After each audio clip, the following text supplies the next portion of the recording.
Mize, Pediatric Speech and Language Pathologist, and welcome to TeachMeToTalk.com's Therapy Tip of the Week. Today we're going to be talking about such a fun idea for toddlers. Now, if you're a therapist like me, no matter what your birth to 3 caseload looks like, I know that you're going to find at least one version of this activity that works for every single kid you see on your caseload.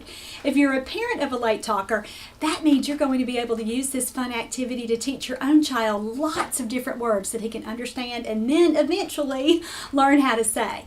Now, you can make this play routine as easy or as complicated as you would like, but one thing is for sure, no matter who you're working with, your own child or a whole caseload of kids, I know you're going to be able to use it again and again and again. Now, I call this activity tubes. Begin with a clear plastic tube like this one. Now, I bought mine at Lowe's over in the lighting department, but you can get it at any home improvement store or any hardware store for about $5. Now, it's on Amazon too, and I've included that link below if you need that for convenience. Now, it comes with ends because this is actually a lighting cover, but you'll want to pop these out, and sometimes those are a little bit tricky, so you might even need something like a screwdriver or a fork to help you get those ends out. Now, the next thing that you're going to need are objects to slide through the tube. Now, I like to use balls, or as you can see, I have a whole assortment here of plastic animals or little characters, or certainly cars and trucks. Now, word of caution, if a child is still mouthing lots of objects, this is not going to be a great activity for you to do with him, because most of your time will be spent managing his behavior, trying to keep him from choking. You will not want to do that, so save this for older toddlers who are not mouthing as many small things. Now, as you've already figured out, the purpose is to let an object, and let me just show you how this works, slide all the way through the tube. So toddlers love this activity because it's something that captures their natural curiosity. Now, if you've spent any time at all studying child development or even just watching a young child, you know that toddlers love anything with in and out. And this is even more exciting for them because they can actually watch the object as it moves through the tube. I've used this activity so much that I have found 10 different goals that you can work on with this activity, and I'll be presenting them through this video in a really sequential way, meaning that the first one is usually what you should look at first, and when a child can do that, then move on to the next one and then think about the next one. Now, that doesn't mean that you need to start at number 1 with every single child, but it does mean that you need to pay attention. If something is too hard for a kid, they're not going to do it. So if you are trying to get a child to do something and there's some resistance there or some avoidance, or he's just not participating, it's too hard. So you're going to want to back up and work on things at an easier, earlier level. Now, let's start with goal number 1. Here's our starting point. Before we can teach a child anything, the first thing he has to be able to do is stay with us. So essentially what we're doing here is building attention and participation. Now, tubes are a really quick attention getter for toddlers who don't seem to like very many other toys. So when this is your first goal, just getting that kid to stay with you, the thing you need to be thinking about is what you can do to make this activity successful. My very best tip in this situation is, and it's kind of contrary to what you would think a speech pathologist would say, but it's don't talk. Don't over talk. Don't be so wordy that you actually drive that child away from you. Does that mean that you should sit here and play in complete silence? Absolutely not. But it does mean that you should simplify what you're saying. So try to go with single words. Try to use short phrases. I like to use a lot of play sounds or sound effect kinds of things when I'm really beginning this activity with a child who tends to want to run away. So instead of saying something like, "Look, I have Thomas the train. Would you like to see Thomas flow through the tube?" Don't say that. Just stick with Thomas, choo-choo, woo-woo, and then send Thomas sailing through the tube.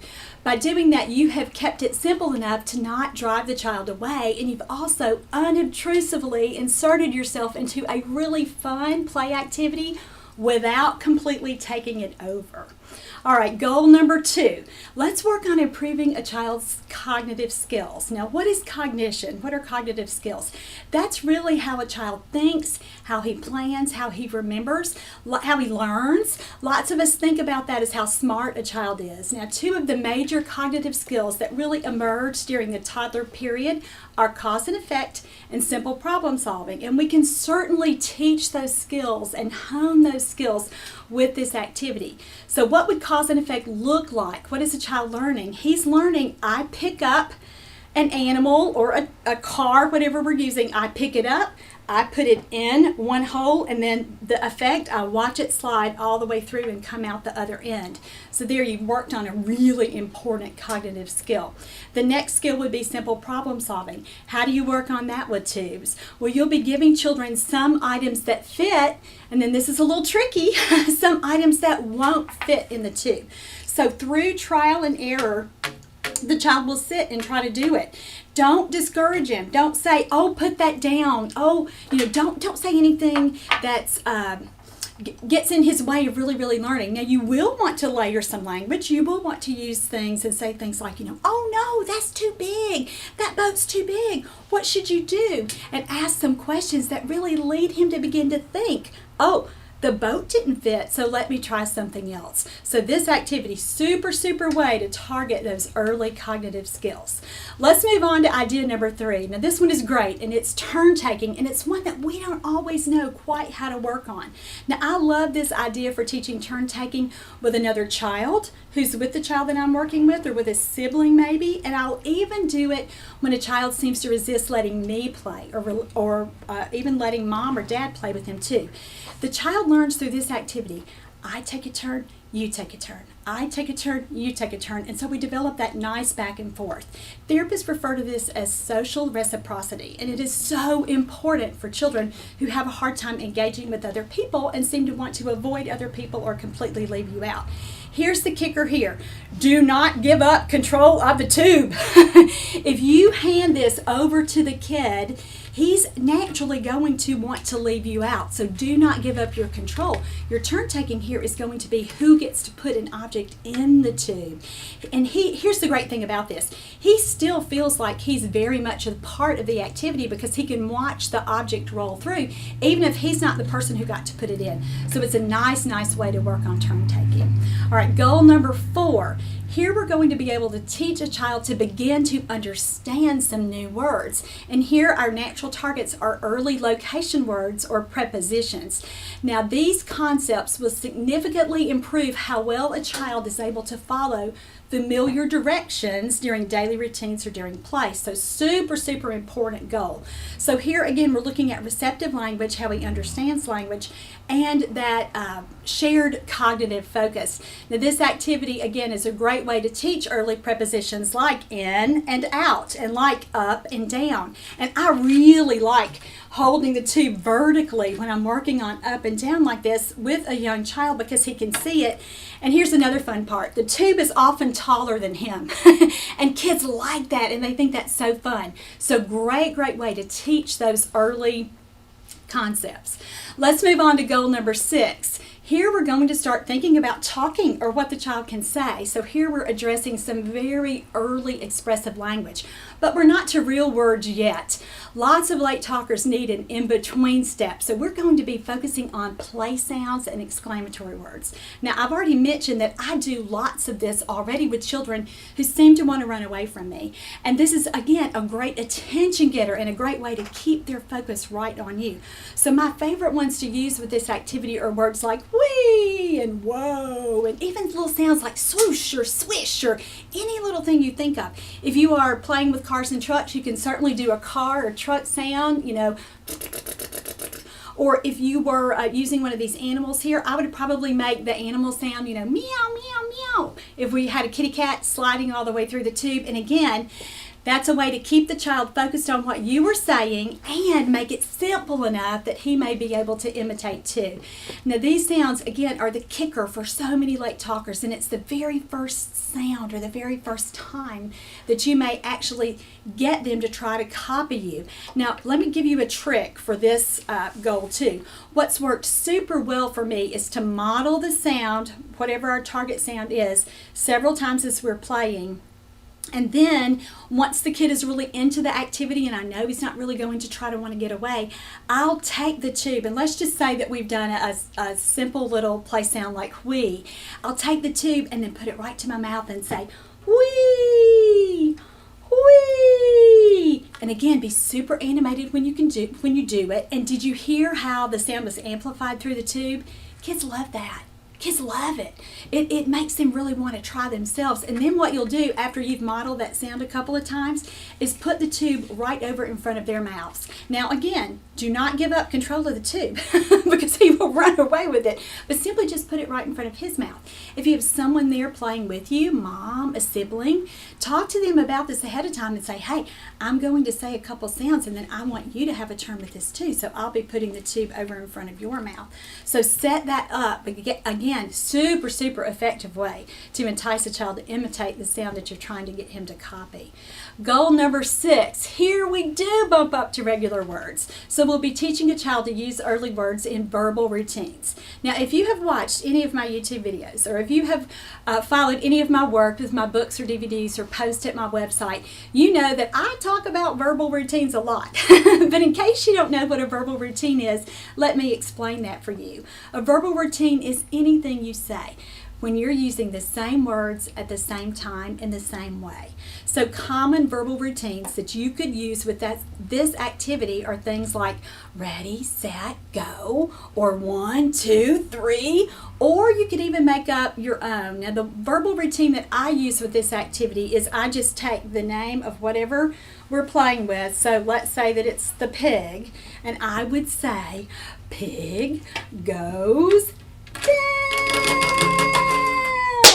Oh, again, it may not seem like a big deal to you watching this video, but toddlers and preschoolers love this and think it's a riot. And so down is your target word here. So remember, when you're teaching a child to use words during verbal routines, you've got to do 3 really important things. First of all, you've got to use your voice, so your intonation. That's when I said down. You want to make it pretty novel. Secondly, use your face. You've got to be super animated to give a child a reason to look at you. And third thing, after you've done this routine for a while, pig goes down. You've got to do it several times. Start to pause right there and look at that child expectantly, like, I just know you're going to say it. I just know, and again, you're not saying those words, but that's your attitude when you use that pause and expectant waiting. So super effective way to get a kid to fill in that last word. All right, goal number 7. This is a great activity for what we call mass practice to teach new words. Now, what's mass practice? It's where we give a child an opportunity to practice the same word over and over and over, and that promotes mastery. So let's say that a child has only used a word a couple of times. You've heard it. It's still pretty random. You couldn't pick up the car and say, what's this? And him say car, but he might have said car a couple of times on his own, kind of out of the blue. So what you want to do with kids like that and with those pop-out words is set up situations so that you can practice those words and help a child really own that word. So what will you do? Well, if car is your target here, you get yourself a big bucket of cars and you give a child a chance to say that word over and over and over. So you're going to hold the car out and you'll say something like, oh, tell me car.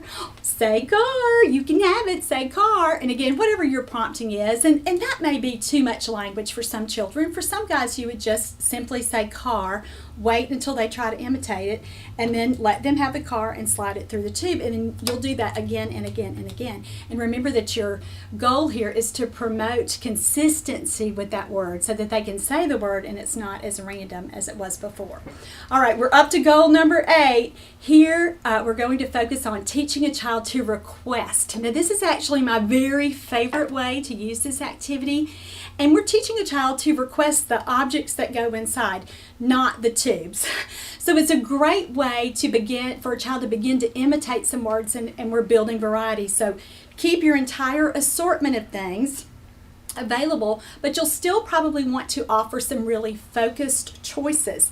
So what I like to do is just put one choice in each hand. So I might ask a child, you want Jake or want cow? They get to say it and pick which one they want to slide down the tube. And again, this is so important for our little friends who just use words to label. So if you have a child that you're working with that has, gosh, even sometimes a couple of hundred words that all they can do is point to a picture in a book and say its name, or point to a puzzle piece, or maybe as they're walking through their home, they yell out the name as they see the object, but they're not really asking for it. They're just labeling. So we have to teach those children what SLPs call new pragmatic functions. So you'll teach a child how to request with this, and again, choices are the very best way to do it. It's so motivating for kids that over time they really begin to ask for the next object and then the next one, and you're not having to do as much cueing and prompting. But at the beginning, remember, this is still probably pretty imitative for children, so you'll need to give those real clear choices. You want the train or the boat, and you are still modeling what the target word is for them to say. Now, some of you are probably thinking, well, I'm working with a child who can't talk yet. How can I teach him to request? You can, but you've got to use something else. So something like signs would be good. You could teach some individual signs for lots of these toys. You know, for our fish here or for our little bird, you can certainly use signs to teach them to request when they're not quite ready to talk. You might be thinking, oh no, this child isn't signing yet. What can I do? Just back up and even work on gestures, which come before signing anyway. So do, again, a lot of your forced choices where you're holding your two items, and you'll say, show me which one do you want. Show me. And he can point to dog or point to cat, and you may have to use some hand-over-hand assistance from yourself or from another adult who's present to really get that pointing or get that reaching going, but that's okay because we have to teach all of these skills non-verbally first. So if you'll just think about that, that will help you justify in your mind while you're not working on words yet. You're really moving a child through that continuum, so certainly gestures are a big part of that. All right, we're up to goal number 9.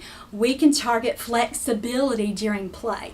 Now, when a child is super repetitive, meaning he is just stuck on one little thing, or he's perseverative, you know, he does it, same kind of meaning, does the same thing over and over and over and over. And with these kids, we really struggle to teach them to do something new when they are pretty rigid in how they play. So let's say we have a little friend who is obsessed with Thomas the Train. And so all he really wants to do with his little trains is line them up, or maybe he's a hoarder and he just wants to gather them all and keep them all. This is a great way to get him to move toward play. So you would use his little fixation or his little obsession and let him put those kinds of materials in the tube. I've even done this with things like letters and numbers. So when kids are completely obsessed with saying M or, you know, blue or whatever, get yourself some letters if that's what's going on, or numbers, or different colors of objects, and let them use their little word that they can already say in a different way. And again, there you are promoting flexibility.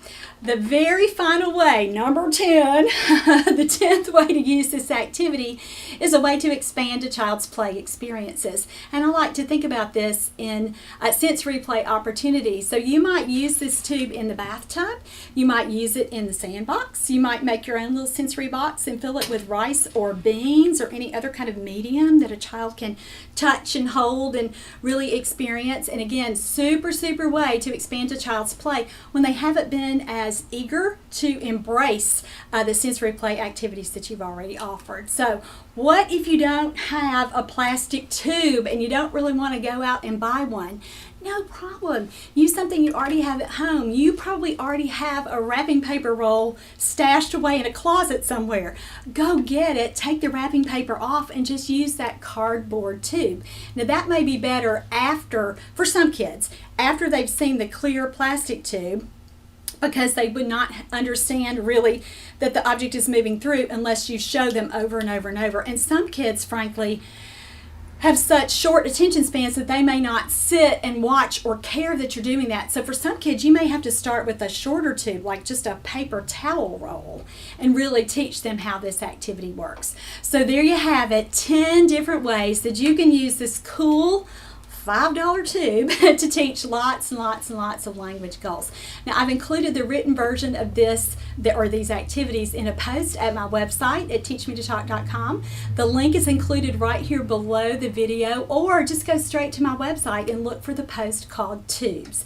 Now, if you need more therapy activities like these, I have a whole series of therapy manuals and DVDs and courses for both parents of late talkers and therapists. Now, my newest book is called Let's Talk About Talking, the 11 Skills, or Ways to Strengthen the 11 Skills All Toddlers Master Before Words Emerge. In it, there's a comprehensive review of what's going on when a child is not talking yet. And there are actually 11 different things that have to come first before we hear those words. So if you're a parent of a late talker at home and you're just sitting there thinking, what can I do? This is it. This is what you can use, and I'll walk you step by step through that whole process.